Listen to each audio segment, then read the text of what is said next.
We back.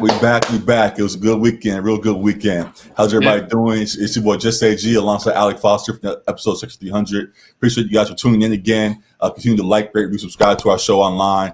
Follow us on our pages on IG and Twitter, as you see below, at Section.300 and Section.300 Pod. And we're back today. First things first, before we get onto the playoff things, today is Kobe Day, MAMBA Day, 8/24. And we talked the day of his passing, just about his impact and the emotion just all around that, as sudden as it was and how impactful it was and it still is to us.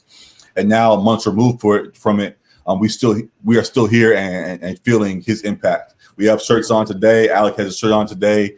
We are big Lakers fans, as we've talked about many times on this show, and Kobe is always on our mind. So I just want to start there first and send our love to that family and continue to remember that great man. So, Alec, you have anything you want to say? Definitely, yeah. I think while we understand the reality of it, it'll never quite feel real that he's gone and that we lost him in that way.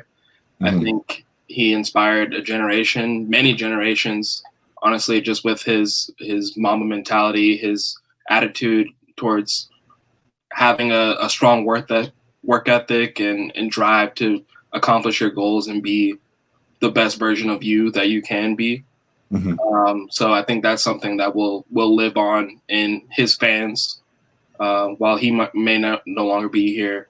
His career lives on in all of us. So it's definitely dope that he has a day. I think officially in Orange County, it's MAMBA Day. I don't know if the entire LA County is recognizing it like that. It may be unofficial, but we're all celebrating today. We're all celebrating that man today. Definitely. So one way or another.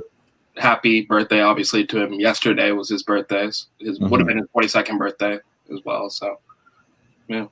Yeah, definitely. And we continue to carry out his legacy and live the words that he instilled in us and the ethic that he showed us. So definitely a major thing. And now as we go to the playoffs, his Lakers are finally back in the playoffs, winning games for the first time since he used to do it back in the day. And the Lakers are looking all right now. They got finally put a couple good games together. LeBron is still figuring things out, but doing enough to get the job done, as well as Anthony Davis. And we're getting that third guy to step up, whether it be Kuzma or KCP or one of these other guys to do that. So we're up. What is it? We're 2-1 right now in the series, and we got game 4 tonight against the Blazers, and they're wearing the MAMBA black jersey tonight, which should be a great tribute. So definitely looking forward to that. What do you think about how the series has gone so far? I think it's gone pretty much, I think, how we both kind of expected. Because I think we both had the Lakers in 6, right? Yep. Yeah. So we expect the Blazers to get one of those first few games. I mean, I think they were riding off of a hot streak, a high of momentum coming off their play-in games to get to that 8 seed. And they definitely threw the first punch, hit the Lakers in the mouth in that first game. And even still, the Lakers played pretty bad, and they had a chance to win that game as well, too. So I think, it's been pretty much as we expected. We expected a bounce-back game in Game 2 from the Lakers, like we saw with that blowout 30-point win. Right.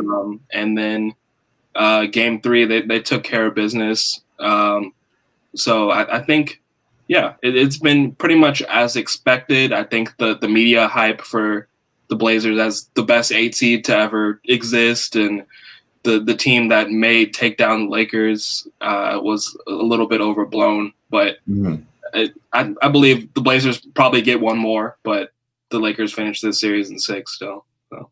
Yeah, I think as games finally got underway, beforehand there was all the hype train that we talked about. But once the game started playing, we came back to reality and saw that while they are a solid team, they aren't as great as we all had heralded them to be. So I definitely still agree with our pick of Lakers in 6.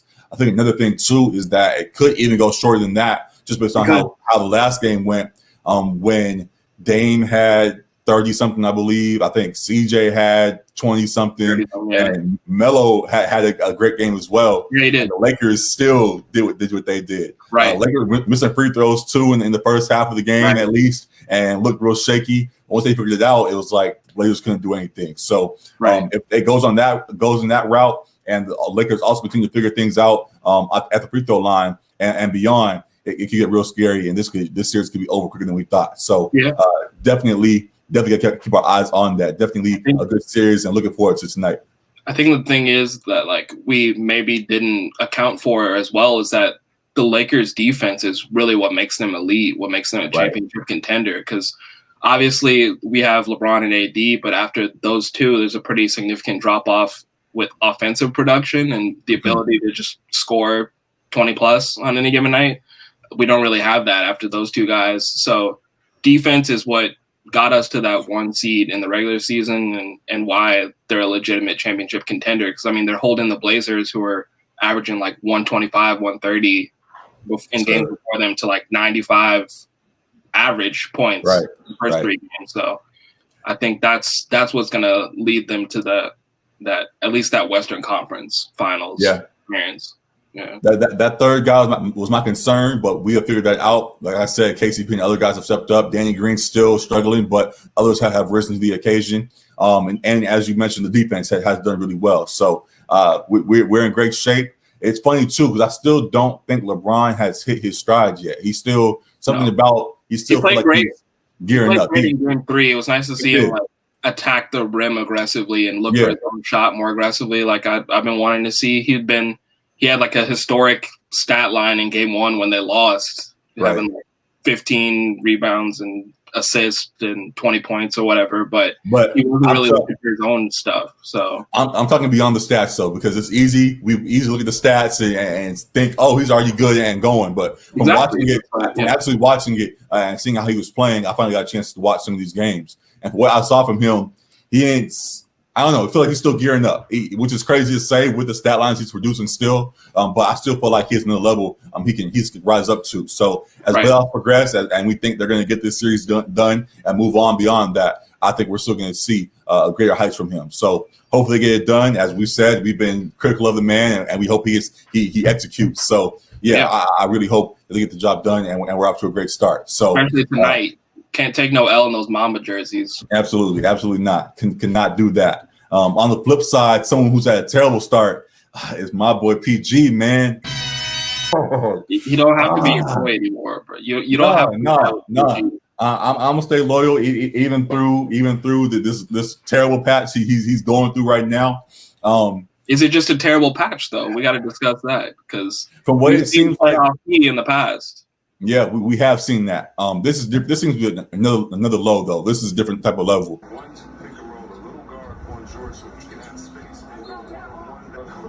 In the past, he still performed at a decent level. But then whether the case may have been at the end, other Dame Lillard shows up and hits a dagger on him, or whatever the case may be. This last 3 games, he's just been bad. Stephen A put APB out for him and all that kind of stuff, and the whole world is on him right now. I forgot what they call him. Oh, Matt told me to say it. What? They call him pocket pussy P, man. You can't do that. That's foul. I know it's a bad couple of games, but come on now. 3 games and he's getting that. You can't. It's 3 straight bad games, getting increasingly worse game by game. And then as you go to the full series, it's like I asked you before the series started if Luka could show them up, and he's done just that. Luka's looking real good during this series, even without Kristaps last game. He's putting up 34, 20, and 10 or something like that. He's putting up these unreal stat lines and buzzer beaters as well. The craziest thing about as we're going to recap everything, but as I look at that last game and that last buzzer beater, it was just crazy to me because I saw it coming. I was sitting at my cousin's house. We were watching the game. And I'm like, they've done the pick and roll switching Kawhi off of Luka and putting Reggie Jackson on him. It seemed like it was 4 or 5 times in the fourth quarter at least and into overtime where they would switch and get Kawhi out the way and put Reggie Jackson there. And that's food every time. Reggie Jackson is not the one. You got Paul George on that team. You got Patrick Beverly. You have all these other guys Kawhi that are defenders. Yes, I'm saying they have better defenders on him than they could have put on the court other than Reggie Jackson. And when the Mavericks got the ball for that final play and they had a timeout beforehand, I was like, if they keep Reggie Jackson in the game, they're switching on to him, and Luka's going to find a way to score the ball. Right. And that's exactly what happened. So I guess that's partially a coaching thing. That's also, as people who have been critical of guys like LeBron, as we have been, Kawhi, if you're that dude and you're in that moment, you don't let him switch. Reggie, get out the way. I'm shutting this down. I'm showing who I am. I'm locking this boy up. There's been too much talk about Luka the Don, too much about Magic Doncic, or whatever you want to call him. I'm shutting it. If I'm the best in the world, I see this kid coming, and I'm shutting him down. So Kawhi not doing that is very interesting. The media doesn't seem to put the same level of criticism on him as we do with others, and I think that if somebody's got to do it, we should, because it's hard to put that criticism on Kawhi in that performance just because of just how bad Paul George was. I understand that, but even with that, they were ahead in that game. They were up one, and if somebody shut Luka down, they win that game. And Kawhi being the star player, the superstar, if he wins another championship, he's Michael Jordan tier. If you're truly that dude, you're guarding Luka to end the game. So I haven't seen a whole lot. I haven't seen enough hate on Kawhi for that. We're turning all energy towards Paul George right now for his woes. But the reality is they were still up, even with how bad Paul George played. Kawhi and those other guys carried that team, and they were up with time to go, and they let Luka do what he did. So I'm someone who I would say I'm a fan of Kawhi, but I've respected his game so far and see the impact he's made. And for someone who wants to be that top tier, he's got to face that top tier criticism. He's kind of maneuvered through that because of all kinds of tactics he's done. And now it's time to put a little pressure on and hold him accountable. And I'm holding him accountable in this instance. So maybe like 1% of the blame on Kawhi for that game. I think him and Lou Williams carried them to the point that they got. Paul George threw a layup at the end where they could have been up already. Sure. And again, they were still up when the final shot went up. If Kawhi or one of those other guys was on him, it's a different outcome. Let me ask you this way, since we'll flip it. If they're playing if it was the same thing with the Lakers, and LeBron switches off and lets Danny Green or somebody else guard Alex Caruso guard Luka for the final shot, will we not be killing LeBron today, regardless of what led up to it, regardless of if AD had a bad game, regardless of whatever else happened? If you're up at the end of the game, LeBron's there and rotates off, and it's Alex Caruso getting the buzzer beater hit on him instead of LeBron, we are killing LeBron today. I think so that's LeBron, my thing. Holding guys up to the same standard is what I'm trying to do in this instance. I think, I understand your point. I think LeBron gets like much more criticism than anybody else, like in league history, though. LeBron's probably a bad example just because no matter what he does, he's going to get criticized. I'm saying we can say in that instance, LeBron doesn't deserve the criticism either. But the reality is, in the past and as many times as people can find the opportunity to, he has received that criticism. So if that's criticism that he gets, and we're putting Kawhi on that same level, he needs to be getting some kind of hate as well. And I don't really see no kind of. We always find ways. It's only 1% on Kawhi, and that's just how Doc called the play or whatever. It's like, no, if Kawhi is really that dude, you gotta shut that down. Yeah, I mean, I would agree, but I also wouldn't put the loss on him though. Like for the one play, I wouldn't put the loss on him. There's way too many things in the game that led up to that point where he got them there. I'm just saying, how Skip Bayless continues to go after Damian Lillard for not finishing. You're continuing to prove my point, because if we again using the whole LeBron comparison, no matter what LeBron did prior to it, he has 50,000 points, 30 rebounds, and whatever in the first four quarters. In overtime, with one play left to make, if he does not make the final play, we don't care what he did before that. It's all about the W. And he didn't get the W at the end. Listen, so I'm not the media. I'm not the media, so I don't have the same reaction to LeBron as they do. I'm not putting every single thing on LeBron. I understand that we're not trying to be that, but I'm saying when I saw Kawhi switch off, I was like, "Bruh, what are you doing?" And I don't know why we haven't seen more of that reaction in that case. That's fair. That's all I'm trying to say. I mean, you want to see the best guy guard the best player, but LeBron switched off of KD in the Warriors Cavs finals.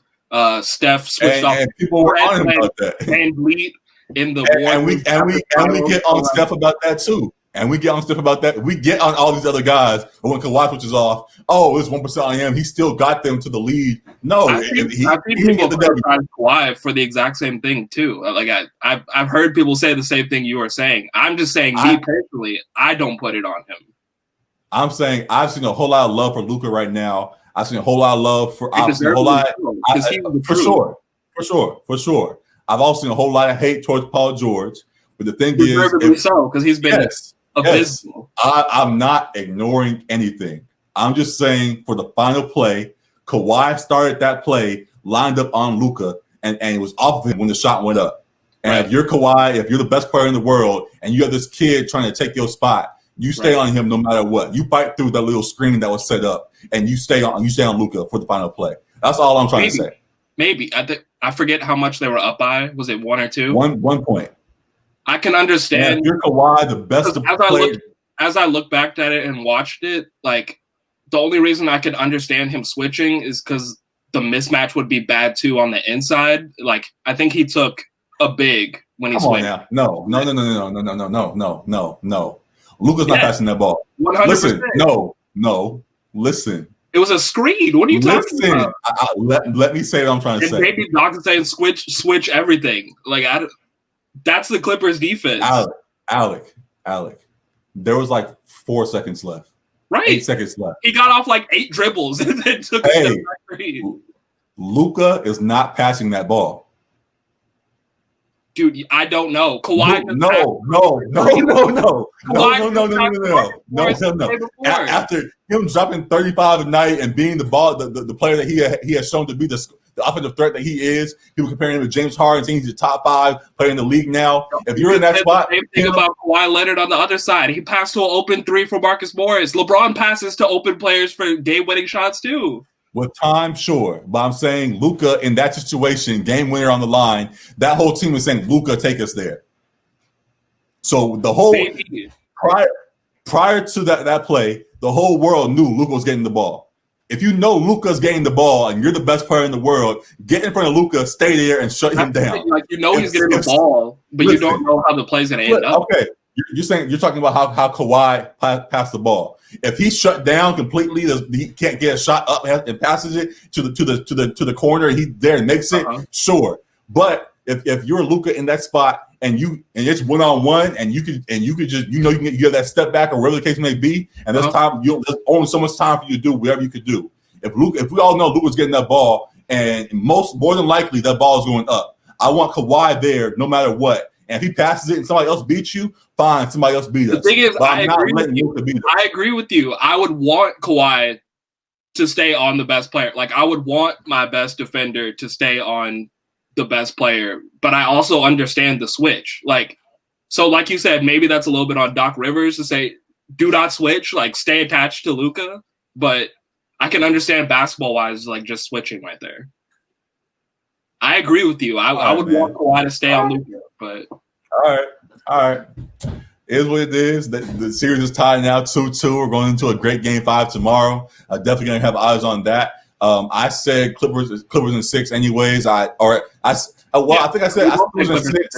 But I did ask you just about the potential of Luka taking it a little bit further because I saw the threat. Mm-hmm. Even without Kristaps is coming back next game, he could elevate. We didn't even think he was going to sit this game. It was a surprise scratch early before the game, I believe. So adding that could be another threat as well. Yeah. Paul George, hey, I'm trying real hard to ride with you, bro.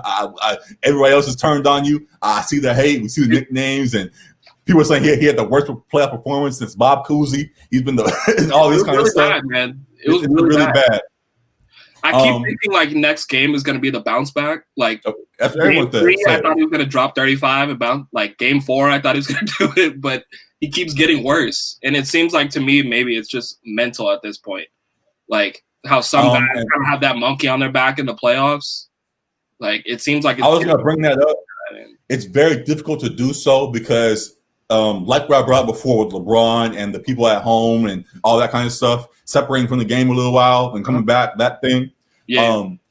That's not just Paul George, obviously. The whole league is experiencing that in the bubble. They all have the same experience right now. Right. I will just say, I guess adding to it is that I guess Paul George is someone that experiences that a little bit more than most, I guess, his peers. He is someone, just the mental side of it and trying to separate and then come back and rev up or whatever the case may be. There's definitely a mental side to it that's coming into play that he won't come out and say because he'll get attacked depending on how he words it. Yeah. But there's definitely is a mental aspect. He keeps on going to his shoulder and coming out press conferences with his shoulder iced up and trying to find other ways to go around it. But there definitely seems to be more than just that bothering him. So yeah, I hope he turns it around and figures it out. I'm rooting for him even when everybody else seems to be turning on him. And I hope he figures it out sooner than later, because if they lose this series, it's not going to be a good look. They're talking about how the trades with the Thunder, and they traded 5 draft picks, and how the first season and after that it's going to turn into a terrible deal. Right, exactly. So I really hope he turns it around. So yeah, definitely eyes on both LA squads in the bubble, and hope they continue to go on doing well in the playoffs. So I had a question just with the continuation of this series and how bad Paul George has been playing. Would you consider bringing him off the bench if you're Doc? The only reason I say, actually, I won't say the only reason. I say no because of the potential of a bounce back, as well as his defensive impact as well. I think even if he can't get the shot to fall, he can still play good enough defense in that starting lineup to make impact in other places. And as we saw, even when he had 9 points last game, he could still be on the court and have at least some kind of value on one side at least, and hold that down while Kawhi handles it on the offensive side. So because of that, no. But I do understand the question, because offensively he has not been good. So yeah, I mean, it's crazy to have like your second best player be a complete non-entity in a series, pretty much. Like exactly. I think he was 3 for 14 in the last game. Like I said, blew a layup late where they could have won, or at least that was a tie by Luka. That was another thing that worried me too, because it's like, okay, when guys know the shot's not falling, you're still a 6'8", whatever. You can get to the basket and find a way to get there. Right. You can't get to the basket and make a layup either. I'm like, I don't know what you do. So that's where I was like, this might be mental a little bit. It's definitely mental. He's not really those layups like that. Yeah. You don't miss not those, not the easy ones too. So attack and drop fouls or do something. Find other ways to score. But he hasn't done it so far, and I hope he turns it around. So that's it for LA. What series you want to go to next? There's a whole lot of other good stuff going on in these playoffs right now. We could go to the Jazz. Yeah. Hey, I'm so sorry. We got to swallow that. we have to apologize. I know media people, even though we're not media people, don't apologize. I'm apologizing. We said Nuggets in 5, and I said Nuggets sweet. Yeah, you said sweet, and no. Donovan Mitchell and those boys shut that down real quick. Yeah. We talked about all kinds of dysfunction. We talked about Donovan not being able to do it by himself and all this. He said, I can do that. I'm going to try to put that on your head every night, and I'm going to shut down all this noise. So he's looked great this series. All the hype about Luka. There's other young guys in the league doing damn near just as good at the same time. And Donovan Mitchell is definitely one of them. I'm going head-to-head with Jamal Murray on the Nuggets, and it's been great matchups. And Donovan's been the one coming out victorious 2 out of 3 times so far. And it's definitely been a surprise for me, for both of us, as we both said it was a quick one. So, yeah. I said my apologies. You want to add to that as well? Yeah, no, definitely. I mean, I predicted a sweep. It was almost a sweep in the opposite direction, because they lost that first game in overtime, almost won that when Donovan had 57 in that game too. So it could have been a quick 4 for them. And so, I'm humbled by the Jazz in this series for sure, because I did not expect that. The one thing we did say, though, is that Mike Conley was going to be very key, and if he's playing well, that they have a chance to go farther than expected. Mm-hmm. And he missed the first game, maybe two, when he was coming back into the bubble. But these last 2 games, he's been exceptional. Him and Donovan Mitchell have been the double head of the snake for that Jazz team. So he's gotten like going to get it done in 5. Mike get it done the next game.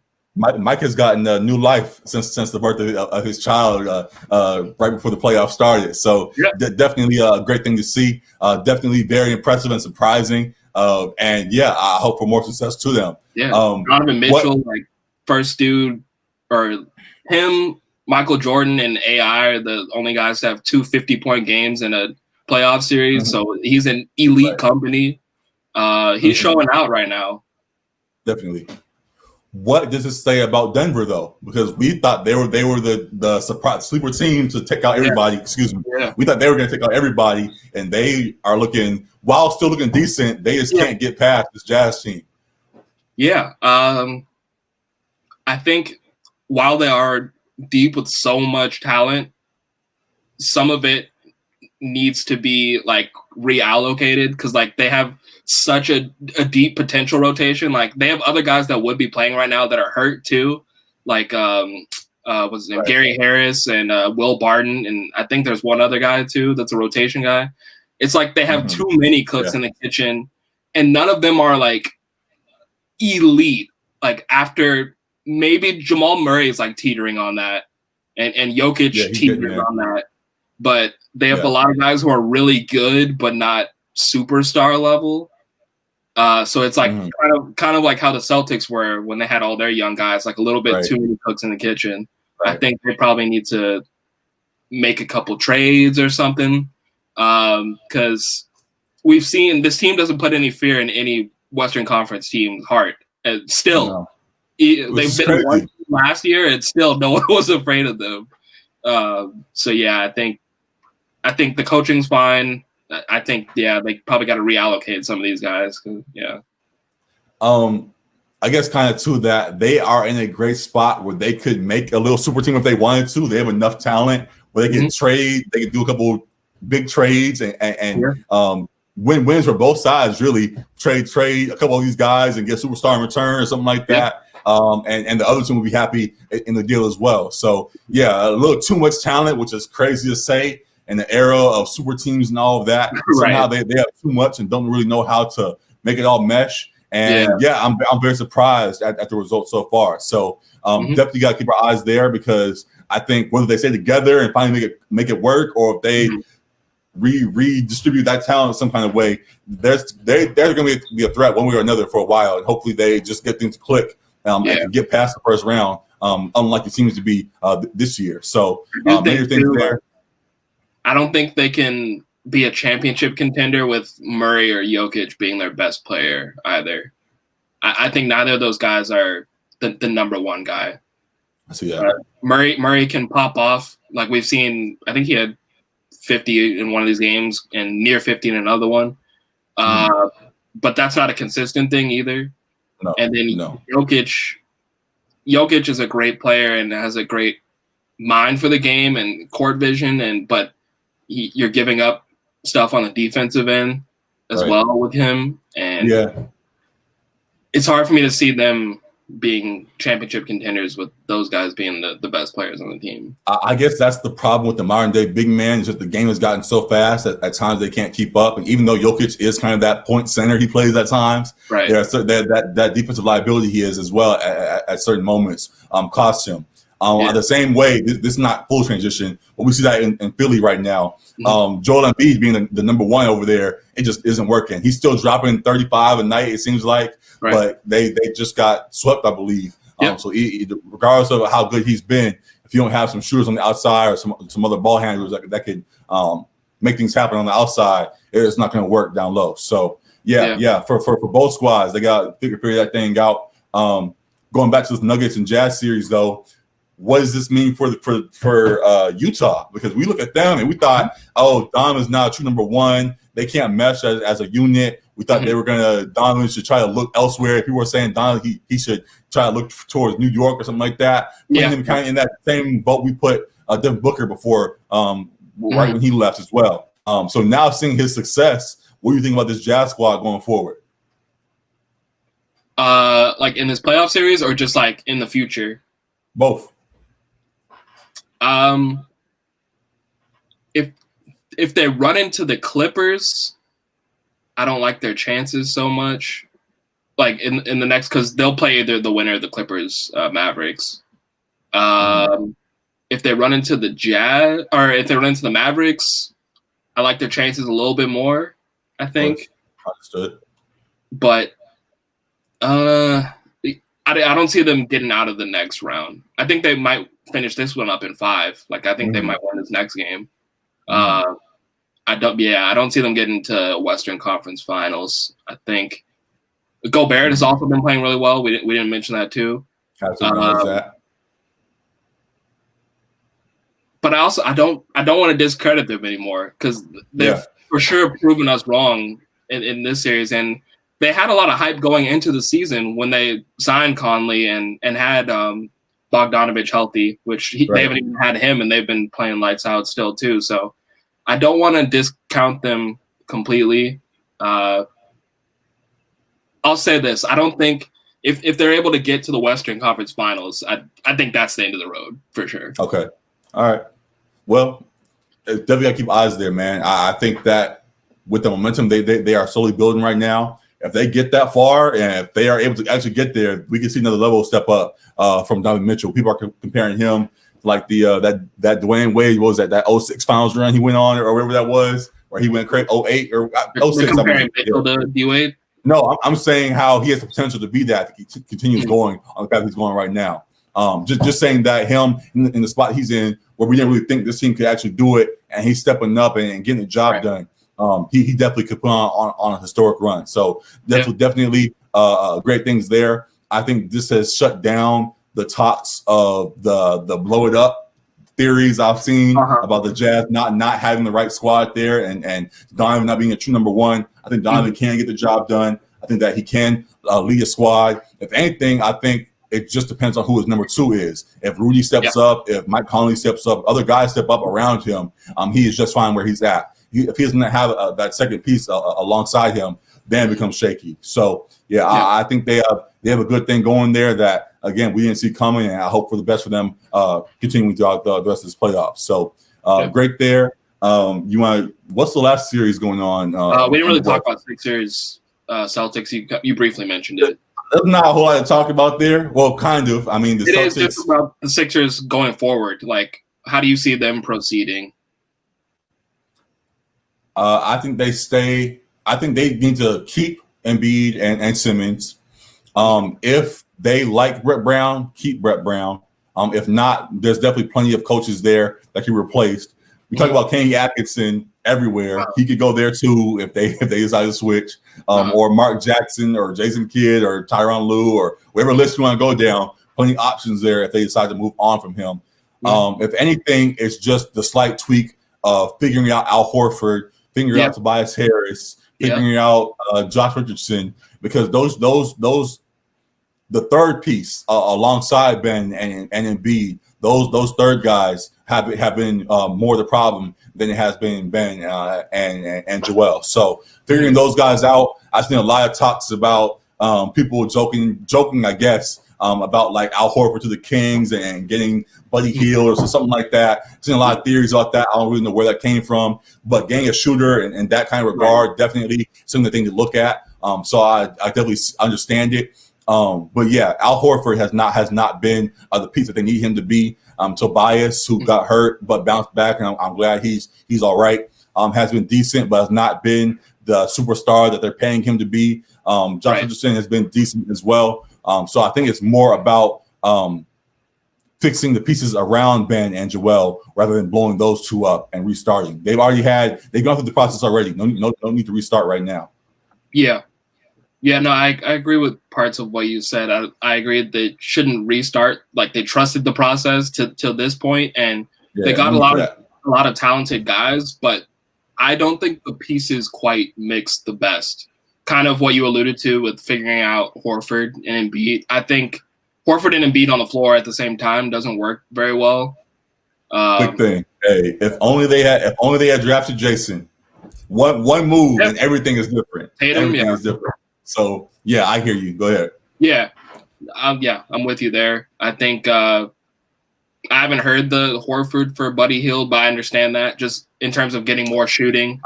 I'm on King's Twitter, so I see a little bit of that. That's probably my own fault. Okay. King's Twitter, probably an interesting place over there. This is rough right now. There's probably a lot of emo people over there. Shut up. Points, man. But yeah, I disagree. I think they probably need to get rid of Brett Brown no matter what, because I think he hasn't been able to really maximize their talent. 100% of the onus can't be put on him because I think Embiid and Simmons have been kind of injury prone as well too. But I think a lot of the onus goes on Elton Brand for the way the team's constructed because they have a lot of power forwards.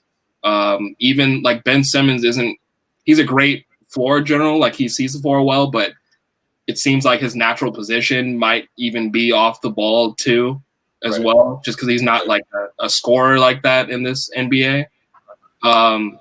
So they have like 6'8", like 4 or 5 guys, 6'8", in their like starting lineup, right? And not a lot of like elite guard play. So I think a trade would be in their best interest. Mm-hmm. I don't know exactly who it would be. Maybe Horford. You probably get the most value out of Embiid. He might even request a trade out of there just because of how we saw him talking about like not wanting to get swept, and they wiped the floor with them. got the Sixers right out of there too. So he posted a picture right after the series too that said "On to a better future." I don't know if that was just a slight nod that we didn't realize about him. A little cryptic, hey, I'm ready to get up out of here kind of thing, or not. But he also did say that that was early in the year, though. He wanted to stay with Ben Simmons his whole career, though. That's obviously that's obviously a little bit of marketing type of thing going on there. But at the same time, though, him not being on the court, Ben Simmons being out this series definitely played a big impact. I can see him wanting to say, hey, let's me and you run it back one more time at least and see if we can figure this out. So, yeah, I think one of the other guys goes. Al Horford, who put up like, what was it, 10 points a game, something like that. Yeah. And Tobias, one of those guys, has to get moved because they could have Jimmy. Jimmy's doing great out in Miami, holding it down and looking great against the Indiana Pacers, like I had predicted. Mm-hmm. And him not being in Philly definitely is a big loss for them as we continue to see. So when you mentioned Elton Brand, a lot of it seems to have been going downhill, and with the process since he got there. It seemed bright for a quick moment when they got all the Al Horfords and things. Once they came onto the court, they weren't as great as we thought. So, Elton Brand up top and whoever else in line got to figure things out real quick, or it could be a whole lot of new faces in Philadelphia. Yeah. It's still a lot better than it was, but the thing is why it seems like it's going downhill is just because they're underperforming their expectations now. Because with the talent you have, you're expected to achieve a lot more. But a first-round sweep, that's a bad omen for a lot of guys in that organization. So exactly. And then going from there, we talked about Jimmy Butler and the Heat. I told you about them, man. I told you. You can miss me a lot. I was like, this team, as great as Indiana seems to be, they're somewhat like Denver East, in my opinion. Like they have a lot of talent there. Brogdon, they're missing a couple guys too. They're missing some guys, sure. But just in the regards of having a lot of talent, but still missing something somehow. Older people being there and being still trying to figure things out there. Miles Turner never really fully becoming the potential star that people thought he would be. Still doing a decent job there. But we see that Miami has found ways to pick them apart all series long. And they're up, 3-0 right now? And they're about to shut it down?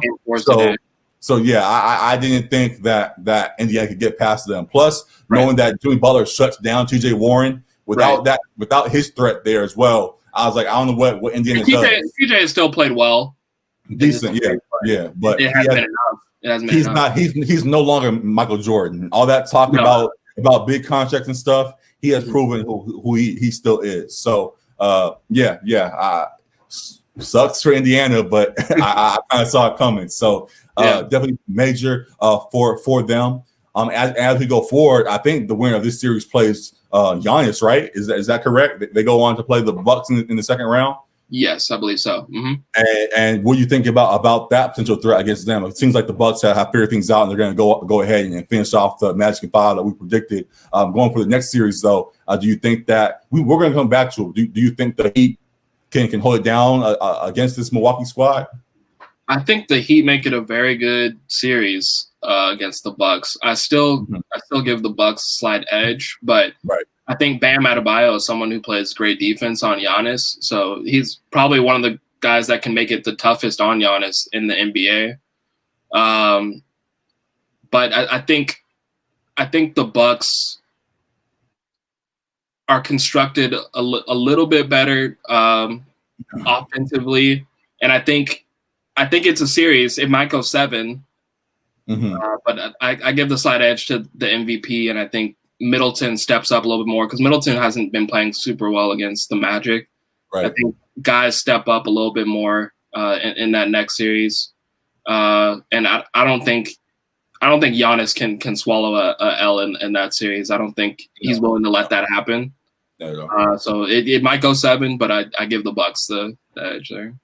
It's another thing too where we talked about Giannis locking in prior to the playoff starting. I think it's that element as well.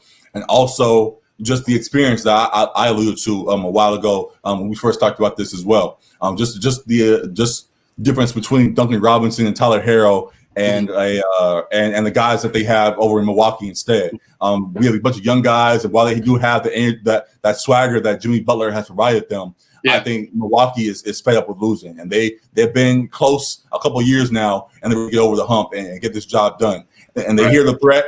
Media has been hyping up Kendrick Perkins, and you can think what you want about Kendrick Perkins. him and others are talking about, hey, Miami's going to beat this Milwaukee squad when they get there and all this kind of stuff. People hear the noise.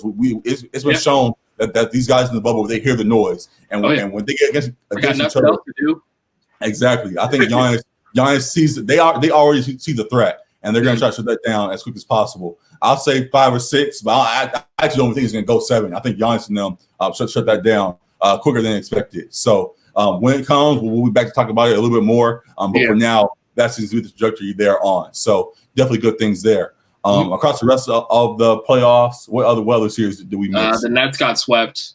We gave them one game, but they got swept. We gave them one game. I respect the Karis LeVert, but at the same time, that Raptor squad is on a mission as well to prove me wrong, because I didn't think they were a visible threat as they were, and they are off to a great start with that. Kyle Lowry did tweak his ankle in the last game. That worries me a little bit. But with how good Van Vliet and the rest of the guys are playing, he can miss a couple games and they'll still be just fine. So I definitely see that threat, and I think they can be who you say they are. So keep our eyes there. And then OKC and Houston, I believe, is the only other series. OKC and Houston, I think I had them going 6, but James Harden. 7. One of those. I had it going long, and Harden said no. Harden shut me up. So you know what? Sometimes superstars do that to you, and that's what he's done in this series. And they're going to go on past them smoothly. It seems like even with the fight that they're trying to put up. I think they went to overtime last game, but even with that, OKC won that game. Houston's up 2-1. Yeah. Even with that though, I don't think Harden plays around anymore. Plus, Russell's going to get back in a minute, and it should be a wrap from there. So great fight. Like I said 6, but I think Harden starts running away with it the last several games. That was one I kind of saw the vision for, because I said Rockets in 5 on that one, and just because I thought if OKC tried to play to Houston style and try to run with them and run with their small ball guys, like I didn't think they could match that style of play. And even without us, I think Harden being that nucleus and the guys around him being really good shooters, especially if you're going to get like MVP Jeff Green level in some games, like you're going to be able to get the job done. I think I'm still going to stick with 5 for that Houston. I will say people have shown a lot of praise to him that Lugansk Dortz guy has been looking impressive so far. Dort's been playing great defense on Harden. Harden, he seems to be one of the better defenders on Harden that we've seen recently. Even with that, though, Harden still finds ways to get things done. So, he's doing his thing, but I think Harden, Westbrook, and all those boys finish it off soon. So I think it's going to be a scary sight for the Lakers. Definitely. So, I won't go there yet. We'll wait until it's official. But for now, we do see them on the way. So, great things across the league. Happy MAMBA Day, as we pointed out. Anything else you want to talk about, or you want to get up out of here with that? I think we covered all the NBA stuff. So yeah, that is it. I ain't got nothing else, man. Another good recap. Great talking with you. We're back. There's a whole lot of other stuff going on in sports. College football still trying to go on. My Ravens are making headlines for a few reasons. Baseball is going on still and other things. So we'll be back with all of that. More interviews and things on the way as well. Check us out. We're going to be active online also. Thank you guys for watching. Like, review, subscribe to the show below. And we'll see you guys again very soon, man. Appreciate y'all. Definitely. Peace. Deuces.